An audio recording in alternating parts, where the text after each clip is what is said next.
Hi, welcome to another session of weekly discussion coding and learning. Today's session we'll start with transfer learning, understanding the not understanding. We have discussed transfer learning in a previous weekly discussion. Today's weekly discussion would be to cover up the official blog which is provided by Keras website. So we'll be learning about transfer learning as well as fine tuning. So difference between transfer learning and fine tuning. So we did cover. We had we you can refer to a previous video of mine wherein I talked about the four cases, possible cases in transfer learning. But let's elaborate on the topic. Yeah. And make sure before we proceed forward, make sure that you hit the subscribe button down there, hit the like button, hit the share button, and do share with your friends. Do comment your suggestions, improvements, anything you want to suggest or comment. So let us begin. The topic of the day starts with transfer learning and fine tuning. We'll proceed this thing and we'll later on, after covering this particular topic, we'll proceed on to implementation of DenseNet 1-to-1. Architecture implementation. So the starting is like transfer learning consists of taking features of one problem and leveraging them on a similar problem. So the most common incarnation of transfer learning in the context of deep learning is the following workflow. Take layers from a previously trained model, freeze them so as to avoid destroying any information, add some new trainable layers, train the layers on your dataset. At last, optional step is fine tuning, which consists of unfreezing the entire model you obtained above and retraining on the new data with a very low learning rate. This can have a potential meaningful improvements. Then we'll demonstrate a typical workflow. This freezing layers, understanding the trainable attribute. So this talks about layer thing. So it gets into the internal functionality. So layers have three attributes, weight attributes. One is weights, the other is trainable weights, and other is the other is non-trainable weights. So what happens in general, all the weights are trainable weights. The only built-in layer that has non-trainable weights is batch normalization layer. It uses non-trainable weights to keep track of mean and variance of its inputs during training. To learn how to use non-trainable weights in your custom layers, see this. Yeah, so yeah, perfect. So this particular feature, attribute trainable, is a Boolean variable. You can set it to false and you can set it to true. So if you set a layer, let's say you are talking about layer number 1. If you set the layer number 1 to trainable equal to false, that means while training, though the parameters of that particular layer would not be updated, that is, you are freezing the particular layer. If you set the parameter as trainable equals to true, you will be updating the parameters on the go, on the fly. Now what we have over here is recursive setting of the trainable parameter. If you set trainable equal to false on a model or any layer has sub layers, all the children become trainable. Yeah, obviously. So if you what you do is model dot trainable. So all the subsequent layers. A model. What is a model? Model is a collection of multiple layers. A layer might be a collection of multiple layers. Complex layers. A complex layer might be a collection of multiple layers. So what happens is if you set the parent class as false, so the false or true, whatever it is, the following attribute change will be reflected upon the others. Now, typical transfer learning workflow. This leads up to typical transfer learning workflow can be implemented in Keras. Instantiate a base model and load the pre-trained weights into it. Freeze all the layers in the base model by setting trainable equal to false. Create a new model on the top of the output of one of the layers of base model. Train your new model on the new dataset. Typical transfer learning is freeze all the layers, create a new model on top of. So what you do is take the base model, load the pre-trained weights, freeze the weights, remove the topmost classification head, add your known classification head, add your own classification head, and then train the entire model. An alternative workflow, which is a lighter workflow, is asking you to take the base model, using the base model, get the pre-trained weights, just pass the data through it for once, obtain the features. Using the features, you can now experiment and train on a way lighter and smaller model. However, this is a lot faster and cheaper, but you compromise with there's a trade-off with the performance, obviously. Yeah. Now the issue with the second workflow is does not allow you to dynamically modify the input data. Yeah, you cannot perform data augmentation as well.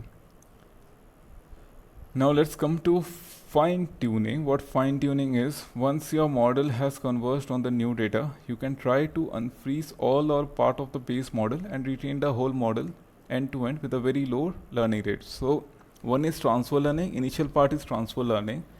Now it is not advisable to train the model end to end entirely, right? So if you if you get a chance to visit my previous videos in which I discussed transfer learning, there are 4 cases.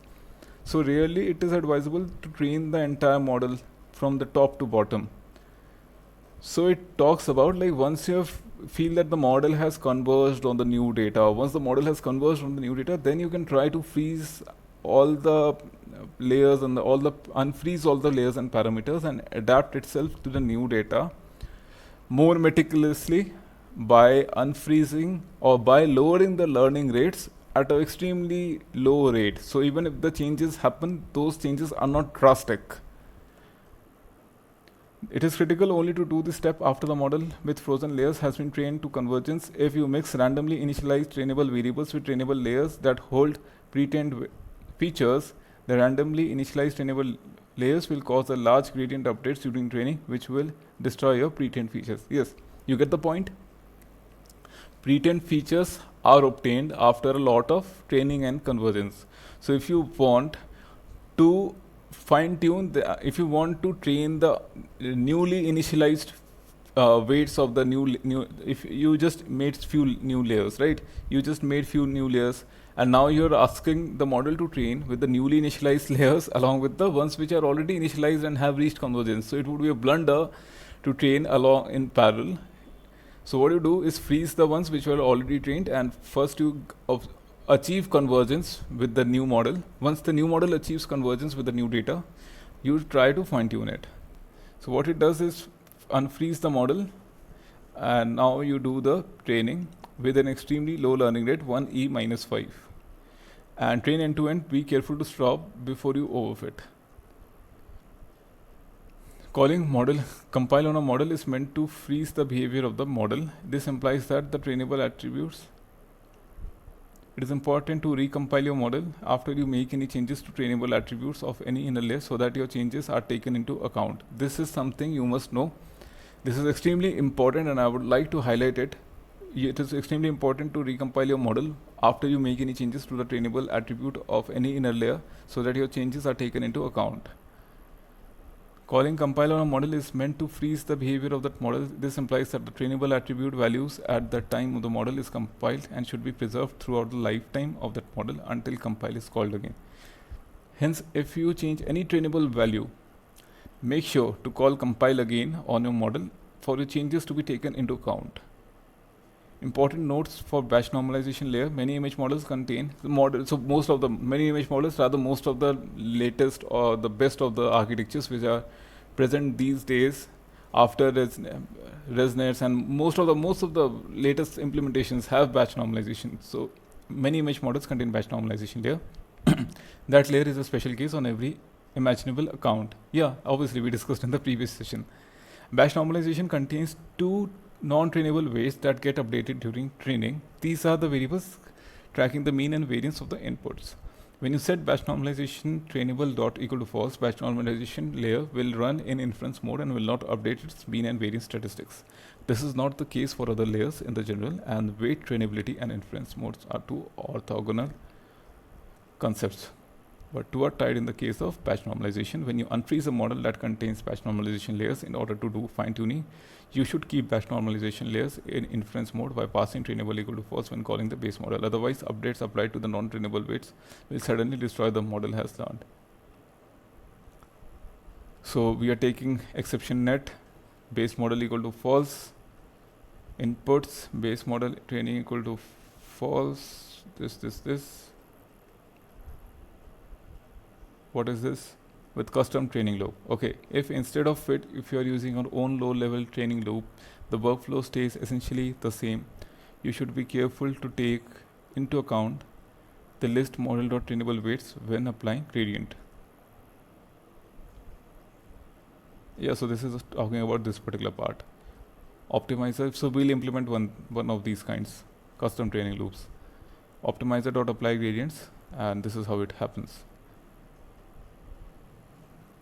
Now what we have proceeded to come to, so this is an end-to-end example, fine-tuning an image classification model on cats versus dogs dataset. To solidify these concepts, just walk you through a concrete end-to-end transfer learning and fine-tuning example.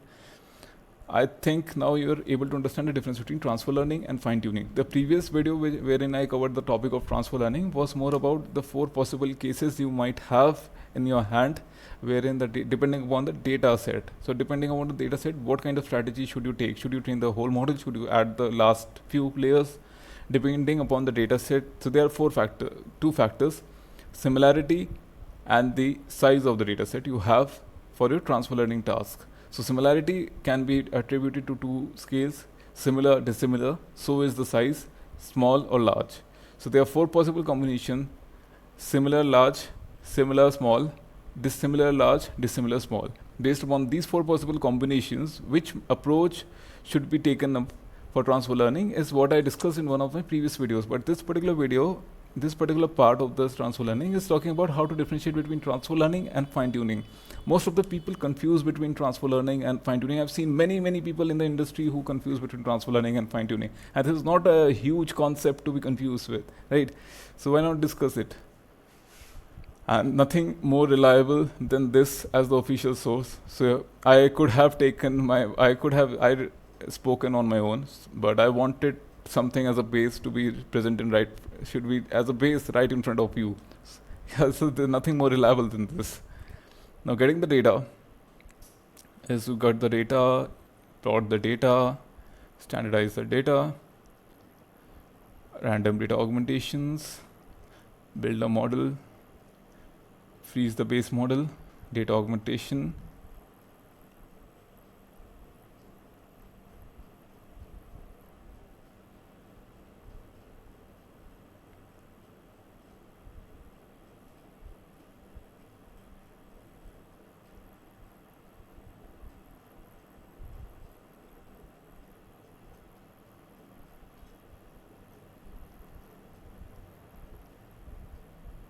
now the model is trained initially. Now let's do the fine-tuning part of the entire model. So first part was training the model or the transfer learning part of the model, end-to-end fine-tuning. This is the first part of the getting the data set, plotting the images, standardizing the images, random data pre-processing workflow. Similar, I think you must be accustomed to it. Build a model,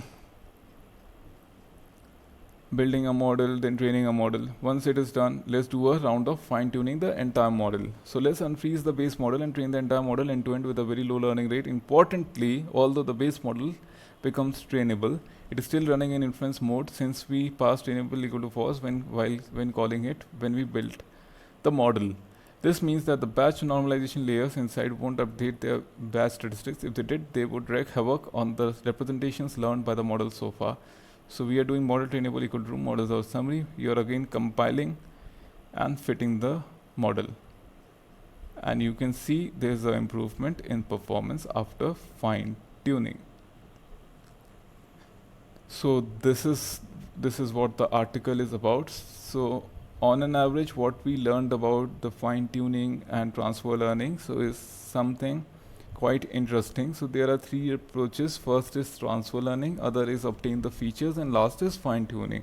Fine tuning appears at the end part, but to begin with you need to do transfer learning. If you do not have enough computation powers, or if you don't want to go in a cheaper and faster manner, first you can load the pre-trained model weights and the pre-trained architecture, obtain the features, use the feature maps to train on a very smaller network or on a very smaller architecture of your own choice. You can do that.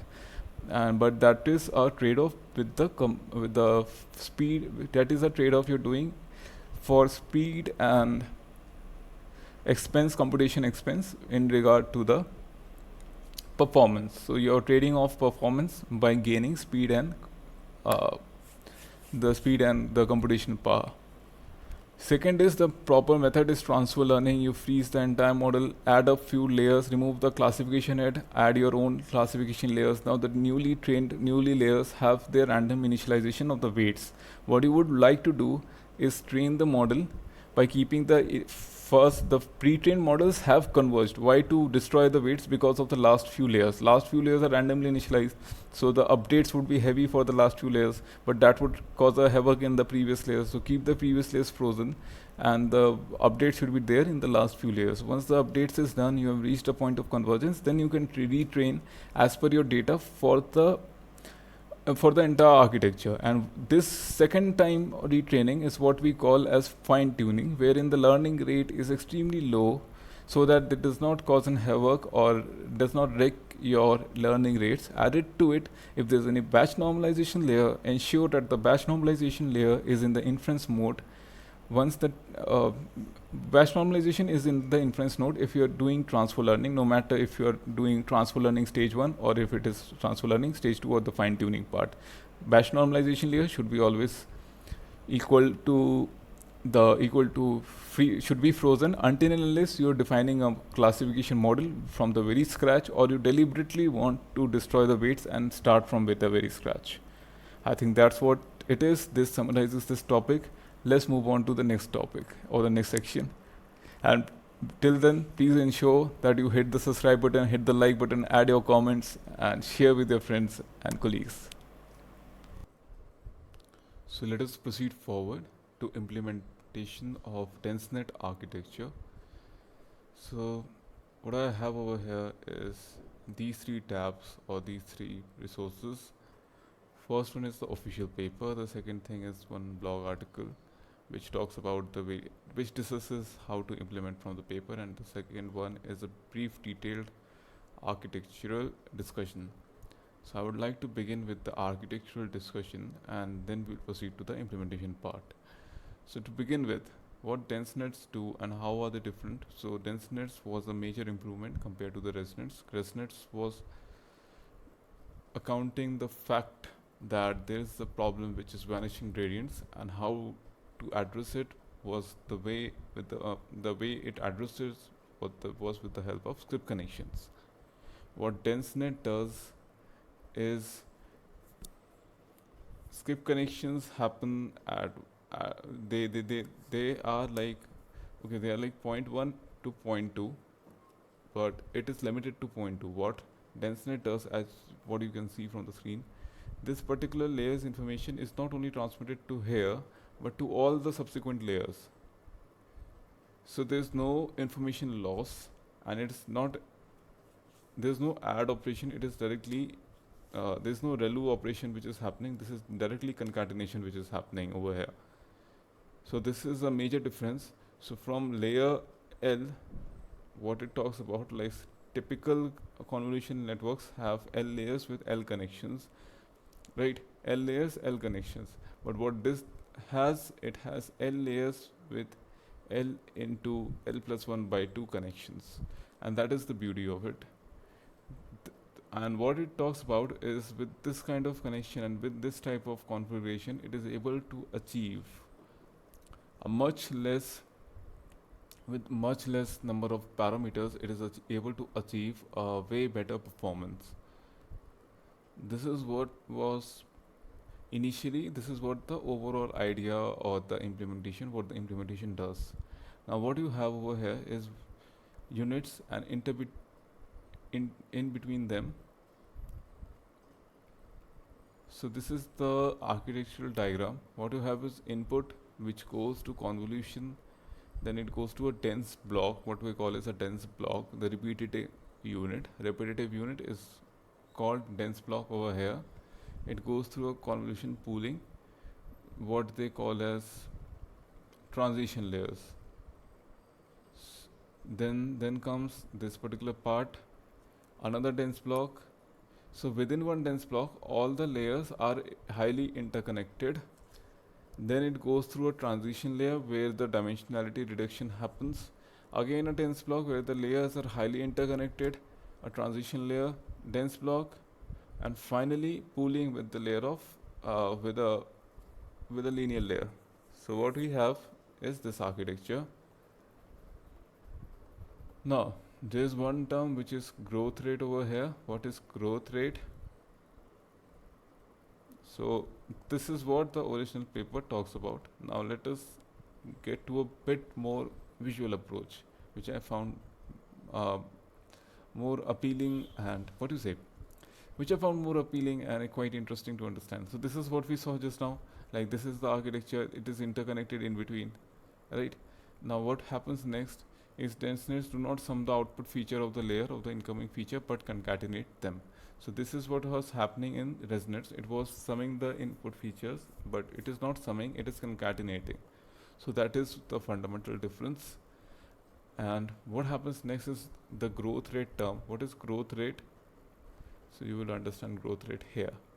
So let us say growth rate for DenseNet 121 is 32. So this after first convolution block, you had 64 filters. This was the input 224, 224, 3. Went through a convolution with uh, whatever the convolution is with 64 filters. So finally it is 56, 56 and 64 filters. It goes through a dense unit. The output would be this initial number of filters plus growth rate into 6. Where does 6 come from? Here it is 6, which becomes 256. Then a transition layer which causes the dimensions to decrease by half, then it becomes 128. Then a growth layer. Growth layer is, so it increases, decreases, increases, decreases the number of filters. That's the pattern, right? So over here we have 128, then we have 128 plus 32 into 12 transition layer, then we have again a growth layer 256 plus 32 into 24 into 24 512, again a growth layer, and finally the output.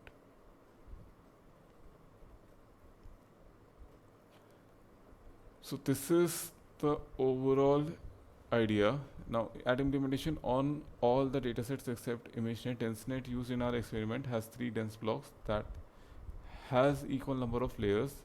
Before entering the first dense block, a convolution with 16 output channels is performed on the input images. For convolution layers with size 3x3, each side of the inputs is 0 added by 1 pixel to keep the feature map fixed. We use 1x1 convolution followed by 2x2 average pooling as transition layers between 2 contiguous dense blocks. At the end of the last dense block, a global average pooling is performed and a softmax classifier is attached. The feature map sizes in the 3 dense blocks are 32 x 32, 16 x 16 and 8 x 8 dense respectively. So let us begin implementing.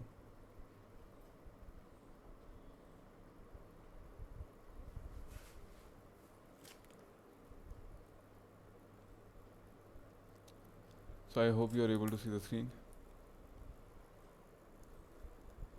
What we have here is we will start with the input.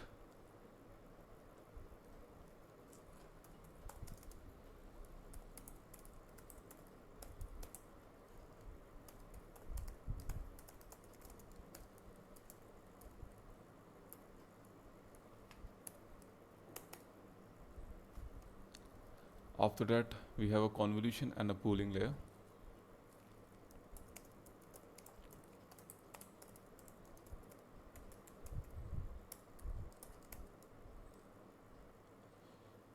Number of filters is 64.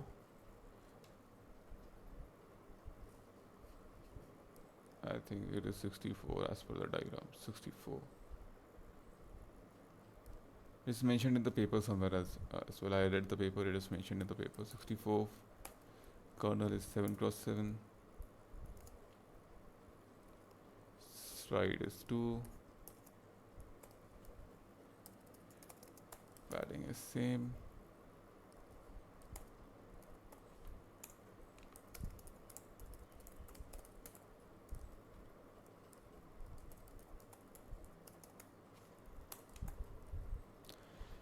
Next we have a max pooling layer. Next we have a max pooling layer with 3 x 3 and stride is 2.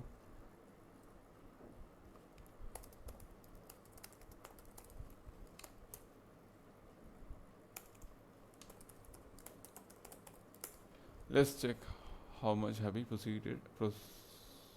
how much we have progressed and how is the status. 56, 56, 64.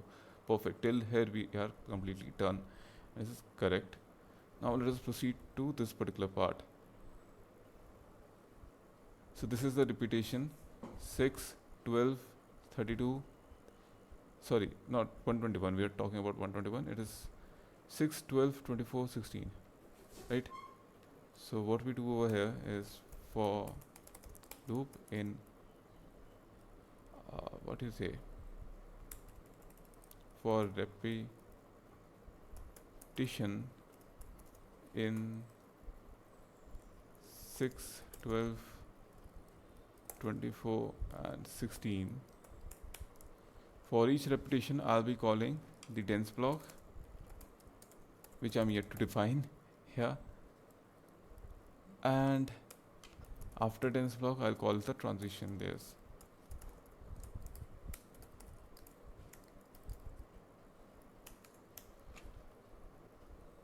Now please take care that after 16 dense block we do not have any transition layer, so you can remove the 16th part, and what you do is x equal to dense block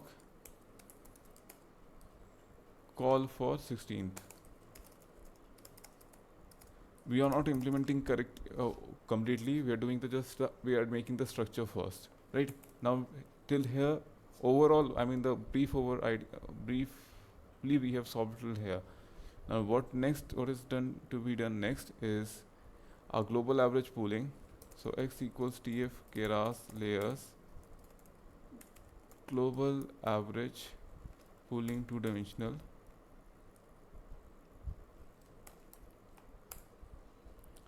and then we proceed forward.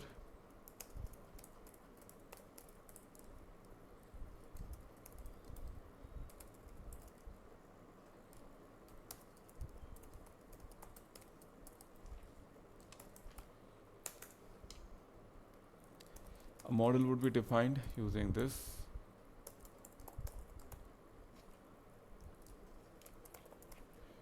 Wherein I have inputs as input, outputs as output. After that I'll be good to go, but till before that I need to implement 2-3 things. First is dense block,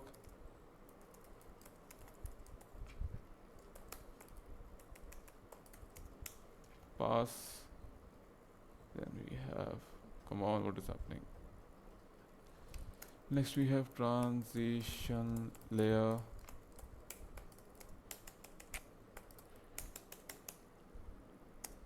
what am I typing? Pass. Yeah, cool.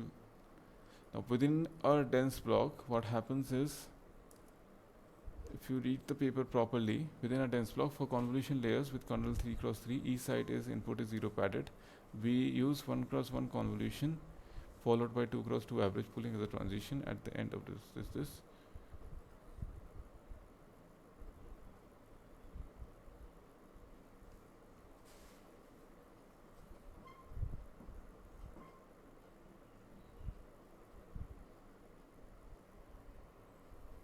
So motivated by this, what happens is for 3 operations happen. First is batch norm, then it is ReLU, and finally it is 3x3 convolution, right?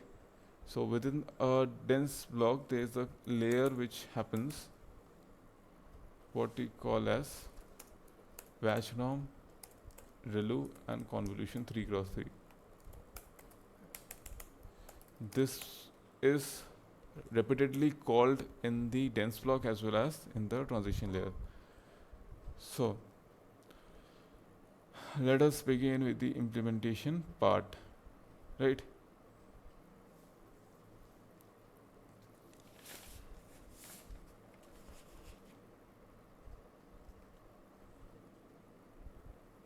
So within a dense block, what I'll do is call the previous layer, whatever the progress has been made, and the repetition value, and over here I will call transition, I'll call the layer only.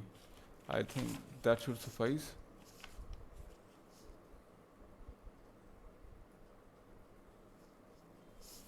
Yes.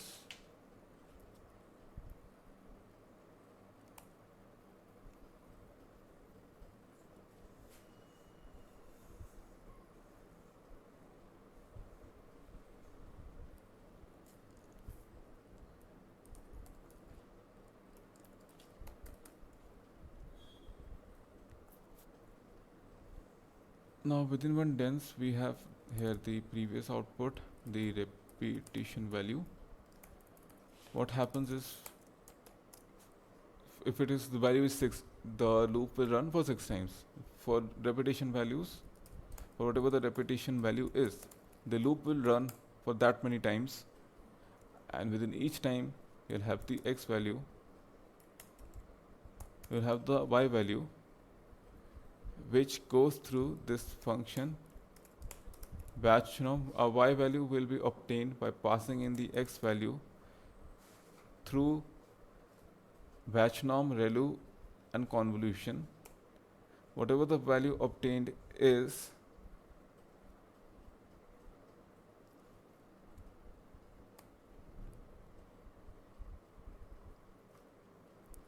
what happens is, the initial part should remain intact, but we need to obtain some operations. The operations will be finally merged with the initial main backbone. So what we do is, here the filters increase by 4 times, and this again goes through another operation wherein we have different settings. Whatever it is, we'll check the settings later on, and finally it is concatenated with the mainstream.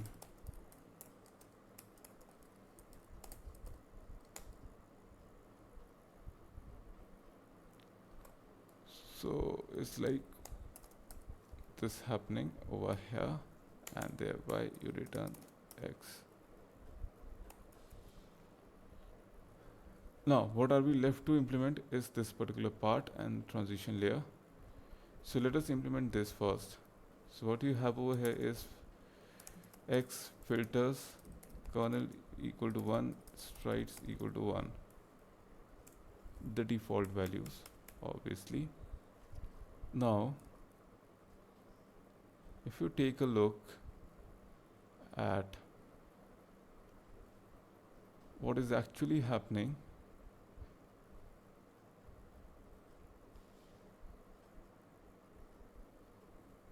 in the dense layers is, you have this setting, a convolution with 128 filters, then a convolution with 32 filters, and that is concatenated. So this is the first operation, second operation, and the first part is concatenated with the final part. That is what we are doing, y, and this is finally concatenated with the initial part, and that is the output, right? Concatenation is fed back. Now what we have intermediate is the implementation of this part, which is a dense unit. Batch normalization,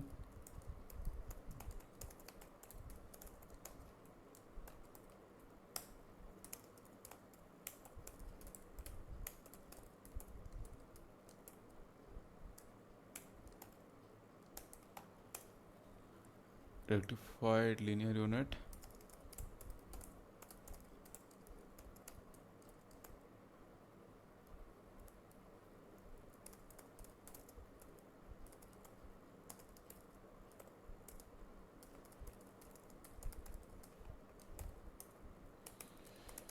and return x. All right.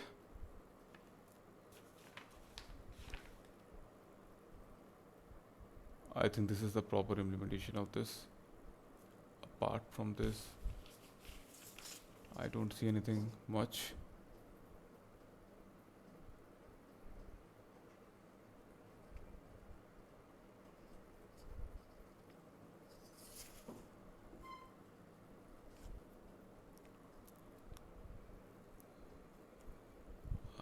Padding, you can do padding, should be same. We'll discuss in detail about padding one day. We'll discuss in detail the conf2d layer in one day. One day we'll discuss this. So till here, I think the implementation is correct of this part.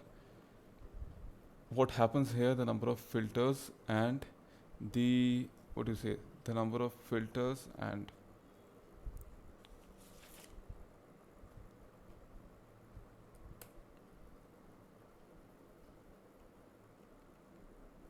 the kernel, right? So I think the initially we have a 1 cross 1 kernel. Initially we have 1 cross 1 kernel. Finally we have 3 cross 3 kernel. So that is why here the initial value is 1, which is the default value. I need not to specify. For the second convolution we have 3 cross 3 kernel. Number of filters is 4 times the filter. This is the rule of it. I think if I can find somewhere 4 times filter.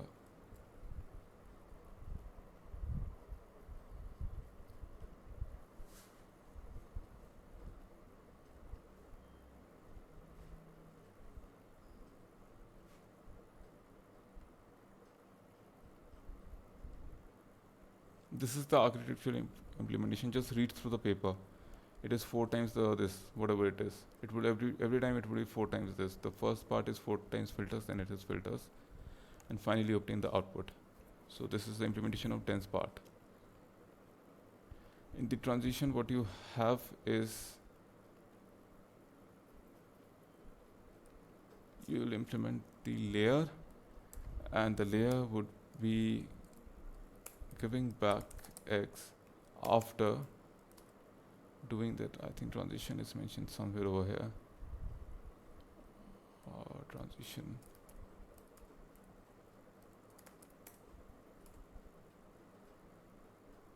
Yeah, the transition layers used in the experiment consist of batch norm followed by 1 cross 1 followed by a 2 cross 2. So a batch norm followed by 1 cross 1 is nothing but this particular part.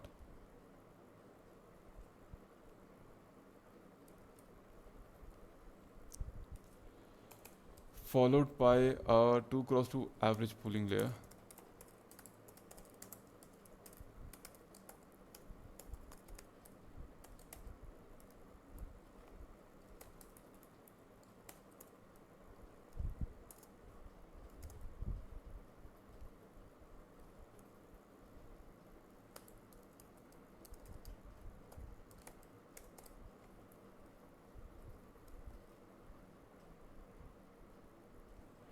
Cross to average pooling layer with stride 2.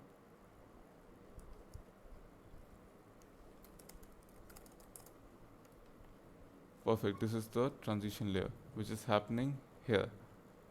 This is the transition layer, and let us fill the values over here. Batch normalization convolution. A convolution would be called with x. Kernel size would be 1 cross 1, right?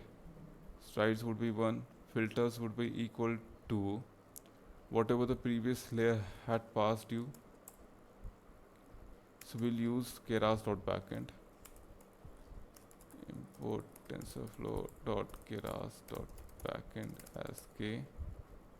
We'll use k dot, what do you say is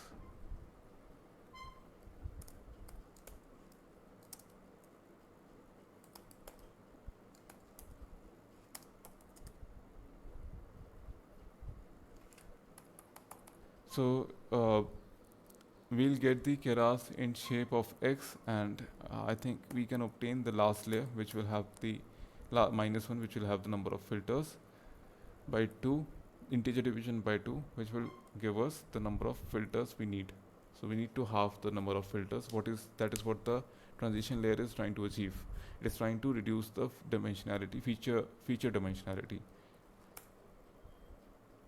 Now let us try to implement this.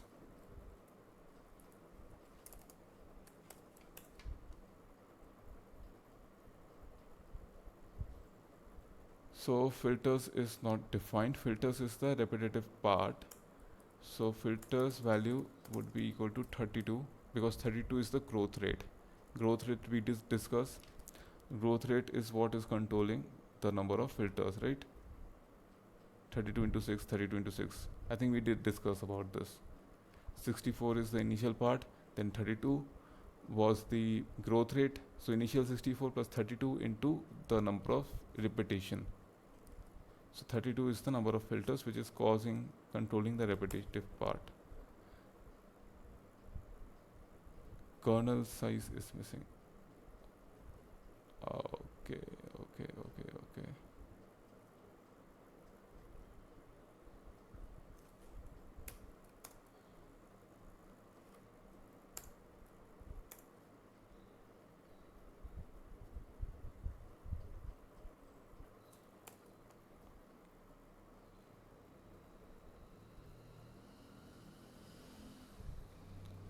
Kernel size is not defined. Why is it double equal to over here?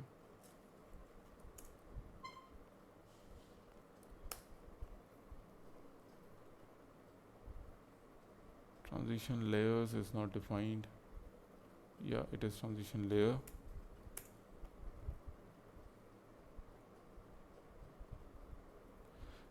And we have obtained our DenseNet 1-to-1 architecture correctly. Let us quickly plot the model. Import from tensorflow.keras.utils import plot model, the model.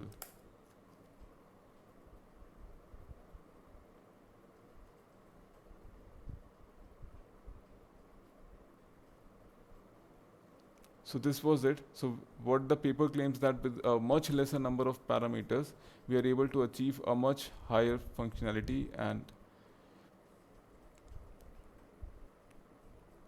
so you can see the architecture, how it is happening, right? So whatever the input goes, it is again fed back and concatenated. So previous input is again fed back. So there's no loss of information, and this was a major improvement from ResNets. What ResNets was trying to achieve and control was able to control the vanishing gradients issue, but how DenseNet is achieving it is with the help of continuous revisiting and re-inputting at all, concatenating at all the subsequent layers in a dense unit, right? In a dense unit, you have one dense unit, dense block, and within one dense block, you're trying to revisit and resupply the input multiple times. That is how DenseNet is trying to achieve. What is DenseNet trying to achieve? And this is the official paper. Try to go through this. This is the implementation. This is what we did. We took the image, we went through a convolution, the initial convolution part, then the dense block. Within one dense block, they are interconnected layers, which is ensuring that there is no loss of information at any cost. Then we have a convolution, we have a pooling layer. Then again this dense unit repeats. Then we have a convolution, then we have a pooling, again dense unit. Then we have a pooling, we have linear, and this is what it is. So there are multiple things which need to be taken care of. First is the difference from ResNets. ResNets was doing this particular function to bypass the non-linear transformations. So this was the function which was the core at the heart of ResNets, and at the heart of DenseNets, we do not have any operation happening, rather we have concatenation happening. So there's no minimal loss of information, and all the subsequent layers are connected, are not pseudo connected. This is actually connected, right? And I think this was originally implemented over here. You can go through this, but this is in some other language or framework. Yep, I think that is what it is. Go through the related work. This is something which I wanted to talk about. L layers are connected with L different inputs, but here we have L NC2, right?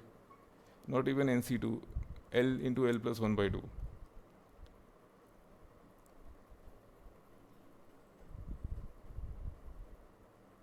L plus 1 C2, L plus 1 C2, that is what it is happening here. What we have over here is L plus 1 C2 connections.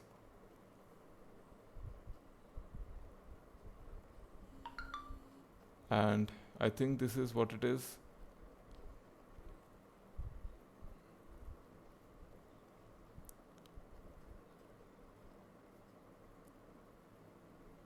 There were some intermediate architecture implementations, but we need not to care about them, because this was one of the significant improvement over the past few previous works which were done in this field. Growth rate, I think you have understood what the growth rate is, and yep.